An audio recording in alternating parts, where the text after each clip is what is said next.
go. All right, we rocking and rolling live on that. Let me see. YouTube, Kirk Elliott, still sucker free. I'm the live in. Not sucker free. Wow. It is. Why? Because it was empty? Mm-hmm. You something else. All right, we getting ready for podcast number 3.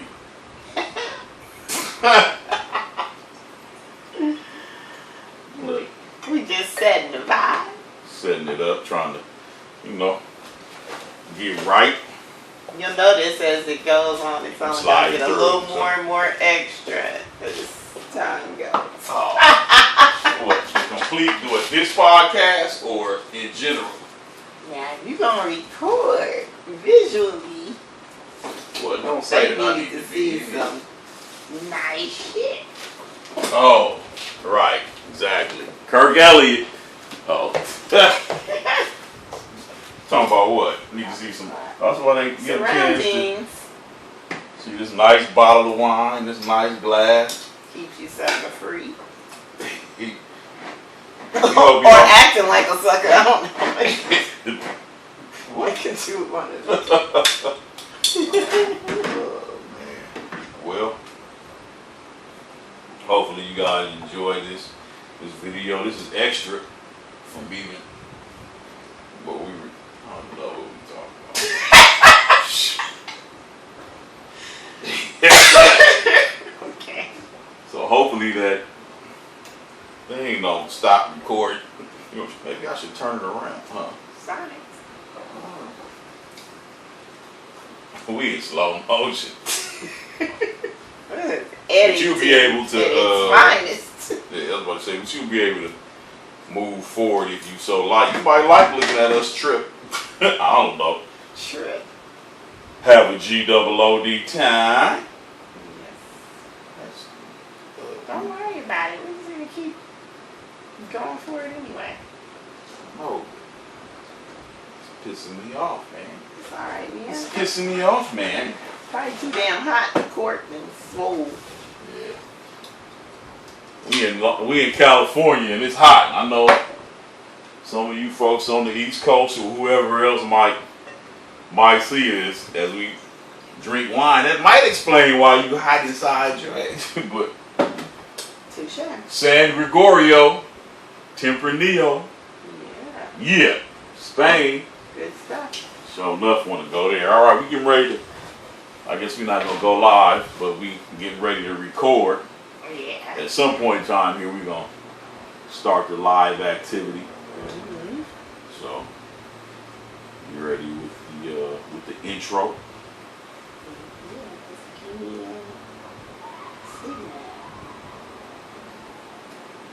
All right. I forgot the moment that I fucked her down. Just when you start talking, huh? You start talking and I'll fuck her down. Yeah. All right. You ready? Mm-hmm. Go ahead and hit it.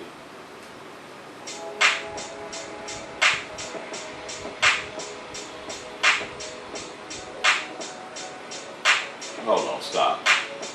Misprint. What the heck happened here? I can't see. Save the drafts. Put that in trash. See?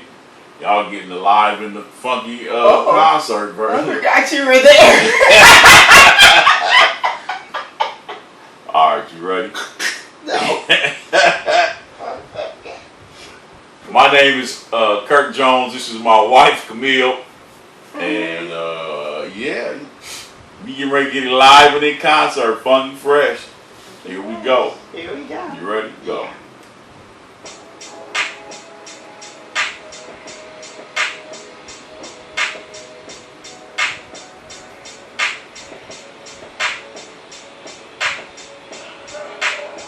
Hey, hey, hey.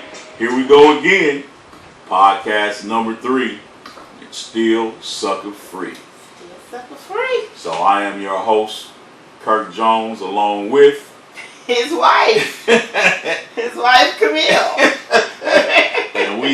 today, our sucker-free podcast, our sucker-free topic will be sucker-free parenting. Sucker-free parenting. We got a little bit of experience. We got a little bit of experience in that. Yes. So, what's the notes that you got as far as the topics you wanted to talk about? You see them, or you want me to read them?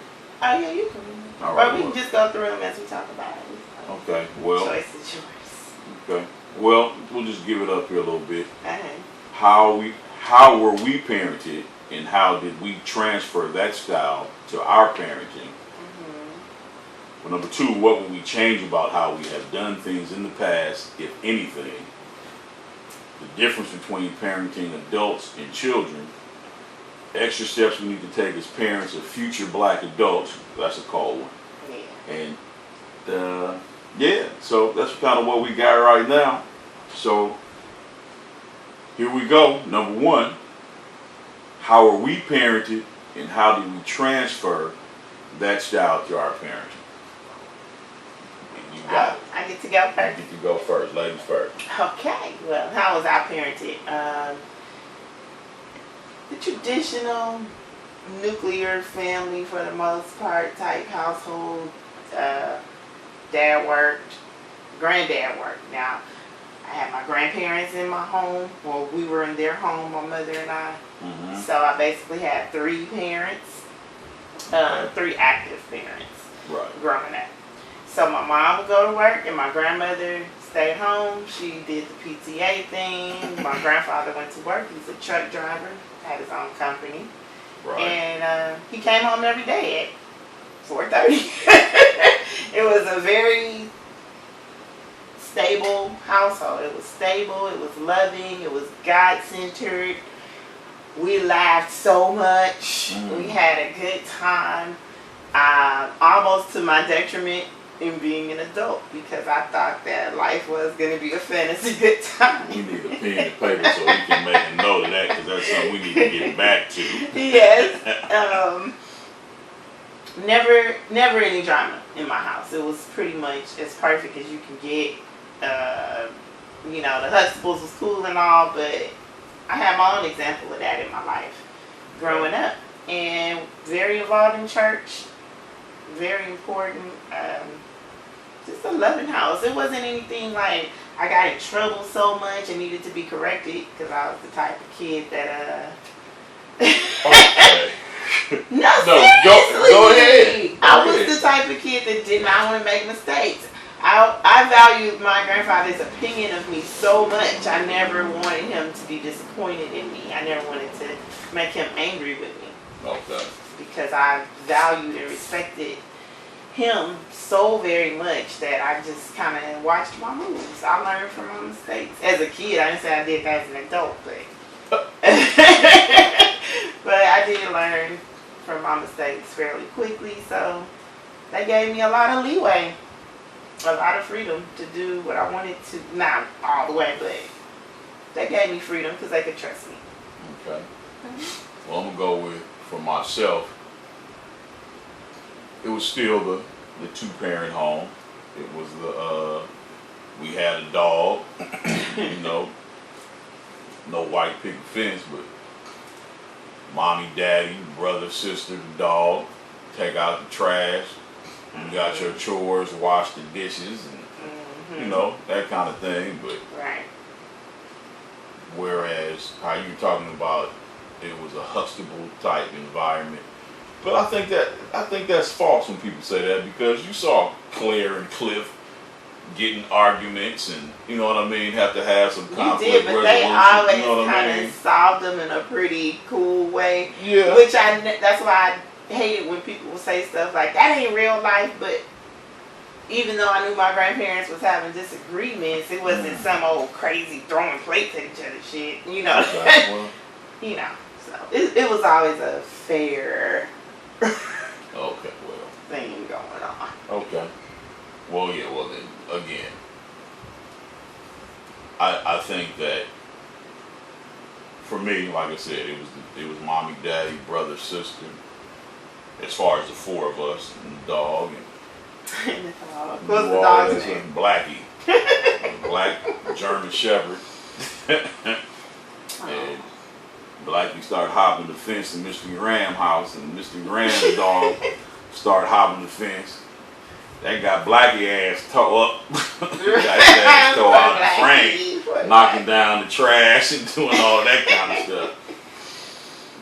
Yeah, so anyway, Po Blackie. Till Blackie, that gate opened on Thursday for trash day that one last time, and Blackie took off. Cause he parked and was gone, and my daddy out there whispering, Blackie, woo, not blowing the whistle, but whistling. So I saw Blackie hit the corner and bust a right. He went over the bridge, and I ain't seen Blackie since. Blackie ass was out of there. You understand me? He was like, I want to knock over trash cans, and this man whoops me every time I do it. So I'm out of here. Right.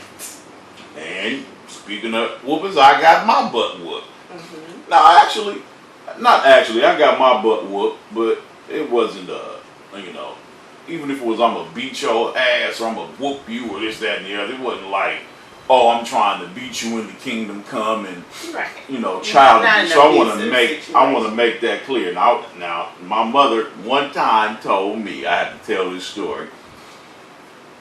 She told me that if I didn't do whatever it was, I can't really remember what it was. This is years ago, obviously.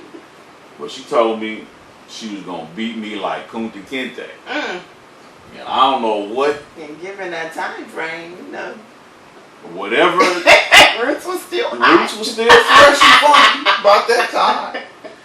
And whatever it was she said not to do or whatever, I went on and did that thing anyway. Wow. And sure enough, I was up on that bunk bed and she whooped my ass. Like Kunta Kinte. But I bet you I didn't do whatever that was again. I remember that distinctly now. She would dispute that right now. Kirk, you lying. You're not telling the truth, but hey, whatever it is. I remember that. Mm-hmm. So, parenting styles, with that being said, I got whoopings. Mm-hmm. We were talking about it the other day when we were talking about the responsibility that you put on your children. Mm-hmm. Even though I had my chores to do, which was really wash the dishes and take out the trash, I don't feel like there was a lot of responsibility that was put on me. I liked cutting the grass, so that was cool to me. I liked going outside and watering the grass, so that was no big deal. I hated it. So like Gary, there would be times that we'd be trying to go places. Right. We talking about in our up teens, able to drive and move and do whatever we want to do. Gary living with pops and mom still. And he would be like, hey, I want this grass cut before you do whoop wop and whatever the other. Mm-hmm. So now it come time for me and Gary to shake the spot. We can't go because Gary ain't cut the grass. Like, bro, your daddy told you to do that. Right. First of all, yesterday. Then he gave you a reminder in the morning and you still 40 feet fake and did not cut the grass. Now we stuck here and guess who got to help your ass cut the grass so that we can go, me. Yeah. So that was that kind of a thing, but in terms of that kind of structure, like that wasn't. You could have talked your way into getting it done tomorrow. Exactly. No big you deal. knew that door was open to put it off for a little while. Right. So I think you and I, when it says how do we transfer our style of parenting, I don't know if you give that style a name. I don't know if there's a name. Not necessarily a name, but the way that we transferred our style is basically by the way you brought up. Yeah. So we have that discussion and argument even all the way up to this day. Not argument, but discussion. Just we have that discussion just about the fact that you was in a fantasy land. Oh. So probably one of the first times we had for real arguments of shoot, we banging. And she trying to figure out why is this happening? I'm like, shit, because I'm mad. Shit, what you mean? What? But now I saw when I saw arguments, I saw my parents go back and forth with each other. Right. And there was no Bill Cosby, Huxtable, let's resolve. whole then skit behind it. Yeah, then we go to, relax and we talk about. There was none of that, so I never saw that. So what I can say is I feel like that made me want to do that more. I think as far as like when we argue, we gonna resolve whatever, or even, we never saw I never saw the sitting down together. Like my mom and daddy never watched the Huxtables together in the same room. You know what I mean? Exactly. So it's always been that's what I had. Like I had I never, unless heat of the night or something really crazy my grandfather didn't want to watch was on. They sat right there. Some nights annoying the shit out of each other, but they sat right there. Yeah, see, no, I got none of that. And there was none of that. So going into how do we transfer that style, I think probably there was some stuff that was transferred innately just because that's the way you saw and that's what you do. Right. But there's also stuff that I made a point, I think, to be a part of what we do or not be a part. Can you think of one specific way that your mom and dad, like just somehow, some style they were with you that you find yourself being with our children? Anything in particular, like discipline or? Well, discipline for sure. Yeah. Yeah, discipline for sure. I wasn't afraid or shy to get my kids behind, whether we here, whether we were at home or whether we were out in public. My daddy used to tell me, "Don't get out here and embarrass me. What's your name?" And I feel like I brought that same kind of thing to our kids. Like, hey, don't you embarrass me. And I think just from stem to stern and from the beginning even till now, we used to get people that would come up to us and be like, "Oh my gosh, you guys have the best kids." I'm like, they ain't got no choice. Like, they have to be well behaved. We're in public. And you do what I said to do, period. Ain't no question about it. Or you get your ass whooped. And the next time, then what? Absolutely. So I think that, I don't think that my parents were probably that with me in terms of that, but I just knew that I would get a whooping. And you just be knowing. So, but I think just because of probably the way my voice is, and I used to be really hard, you know what I mean? It was like, okay, daddy just said, whoop wop, and that's how the kids probably respond to me. But they still be trying it, still even to this day. Of course. Now, see, with me, as far as transferring a style, you would think, sometimes I laugh when I tell people this with my mouth. When I hear it verbally come from me, it sounds funny. But I was encouraged, at least by my grandfather, to talk. He talked to me. If I asked a million questions, he answered it. And that doesn't always go with the black narrative. Because you shut up. Quit talking. I didn't have that. I had I never did anything disrespectful. I respected my grandparents and my mother way too much. But I was allowed to say when something pissed me off or that's not fair, But I think I had the brain of somebody that had good sense to know when it's time to do that and not. No, I don't say that wasn't an option. Now that definitely is something that was different for me and you. And I've had to learn that even now, that especially with the grown children, but just even the younger ones, just in this time frame, I've had to learn, like, they actually do have some kind of an opinion. And that's a style or a way that was right. Because sometimes even as parents, we wrong. We're wrong. And if you respectfully tell me, that's what I have to tell my 4 all the time, I will listen to almost anything you have to say when it's presented respectfully. None of that wasn't me. It was shut up, be quiet. Grown folks in here talking. You don't come in here and talk. And that's, now if I'm being honest, I still feel that way. And even, hold on, let me finish. I still feel that way. And what I see is, even like Ashley, if she's talking, she'll or not if she's talking, but if we got Now we trying to podcast and she in here banging on me.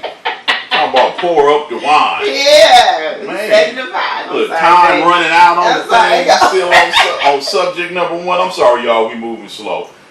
But yeah. So I forgot my point, y'all. I apologize. We talking about Ashley and her getting older. Oh, when you just the older kids, wise, even if it's our group or set of friends, if you will, she'll still be like, I can't go over here with y'all because y'all grown folks is talking. Now she's 23 years old, but that's the type of respect that she has, and I still expect that. I don't care how old you are. I do. You know what I mean? We're not on the same wavelength. Yeah, like it's a meme that I don't know who put it out there, but it's been out there for a couple of weeks now, talking about I am not your friends at school. How many times have we had to say that? I'm not your homie. I don't care if you like me or love me, but you gonna respect me, especially while I gotta put food in your mouth. Now, if you don't agree with that, it might be some people that hear this that don't agree with that, and that's cool. But I think I got 4 of the best children on the planet Earth. They're great. And that's real talk. That's not a biased opinion. That's just the truth. Because if they was full of shit, I would say that too. So that's just how I am. Apparently, our parenting styles mixed together and work. It balances each other. Now but that's everything, right? That's what we talk about in life. It has to be balanced, no matter what. What you eat, what you drink, what you do, whatever. Everything is necessary. Balance, I should say, is necessary in everything. Yes.